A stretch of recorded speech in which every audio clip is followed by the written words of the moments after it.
চট্টগ্রামে নির্বাচনী গণসংযোগকালে গুলিবিদ্ধ বিএনপি মনোনীত প্রার্থীর সবশেষ অবস্থা জানাতে নগরীর এভার কেয়ার হাসপাতাল থেকে যুক্ত হচ্ছেন শোয়েব রহমান।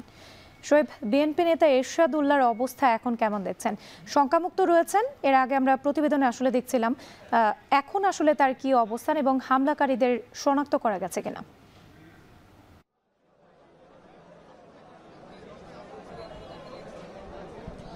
রাত্রি এরশাদুল্লাহ এই মুহূর্তে শঙ্কামুক্ত রয়েছেন। আমরা তার প্রত্যক্ষদর্শী এবং চিকিৎসকের বরাতে যতটুকু জানতে পেরেছি এবং তার সাথে তারা দেখা করেছেন সেই মারফতে আমরা যেটুকু জানতে পেরেছি যে তার পায়ে একটি গুলি লেগেছে।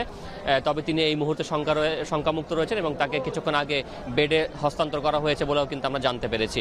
তবে এখনও নেতাকর্মীদের মাঝে উৎকণ্ঠা কাটেনি। তারা কিন্তু এভার কেয়ার হাসপাতালের সামনে এখনও জড়ো হয়ে আছেন এবং তারা উৎকণ্ঠা নিয়ে অপেক্ষা করছেন যে তার সর্বশেষ অবস্থা জানার জন্য কিংবা তার সাথে দেখা করার জন্য অনেকেই আসছেন।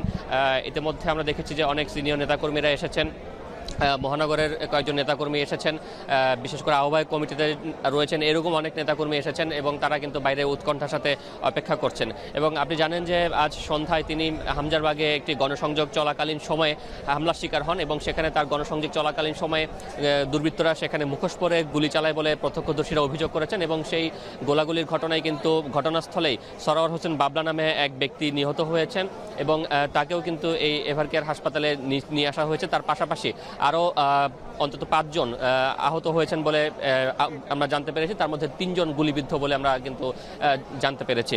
এর কিছুক্ষণ আগেই পুলিশ কমিশনার তিনি এসেছেন, এখানে এসে তিনি যারা হতাহত হয়েছেন এবং সে সাথে এরশাদুল্লাহর ব্যাপারে তিনি সার্বিক খোঁজখবর নিয়েছেন এবং তিনি যেটি বলছেন যে এই ঘটনায় যারা হতাহতর সঙ্গে বা হামলাকারী যারা রয়েছেন তাদের ব্যাপারে তারা খুব দ্রুতই অভিযান পরিচালনা করবেন এবং তাদেরকে দ্রুত আইনের আওতায় নিয়ে আসার আশ্বাস কিন্তু তারা দিয়েছেন। এবং আমরা দেখেছি ঘটনার পরপরই কিন্তু হাসপাতাল এলাকায় নিরাপত্তা জোরদার করা হয়েছে। পুলিশের সদস্যরা এখানে উপস্থিত, অর্থাৎ আইন শৃঙ্খলা বাহিনীর সদস্যরা এখানে উপস্থিত হয়েছেন এবং এই যে একটি ঘটনা, নির্বাচনের 2 দিন আগেই বিএনপির পক্ষ থেকে 237 আসনের মনোনয়ন ঘোষণা করা হলো। এরপরে বিভিন্ন জায়গায় মনোনয়ন বঞ্চিতরা বিক্ষোভ করলেও কিন্তু এই যে গণসংযোগে এই ধরনের সন্ত্রাসী হামলা সেটি কিন্তু নতুন করে নেতাকর্মীদের ভাবিয়ে তুলেছে এবং এক ধরনের আতঙ্ক কিন্তু তাদের মাঝে বিরাজ করছেন। যে কারণে নেতাকর্মীরা বলছেন যে নির্বাচনের আগে এ ধরনের সন্ত্রাসী কার্যক্রমের সঙ্গে যারা জড়িত রয়েছেন তাদেরকে দ্রুত আইনের আওতায় নিয়ে আসতে হবে, তেমন দাবিটি কিন্তু তারা জানিয়েছেন। এবং একই সাথে নিহতের পরিবার যিনি রয়েছেন, তার বাবা মার সাথে আমরা কথা বলেছি, তাদেরও কিন্তু দাবি যে এই হত্যাকাণ্ডের সঙ্গে যারা জড়িত তাদেরকে দ্রুত আইনের আওতায় এনে সর্বোচ্চ শাস্তির ব্যবস্থা যাতে করা হয় সেই দাবিটি তারা করছেন।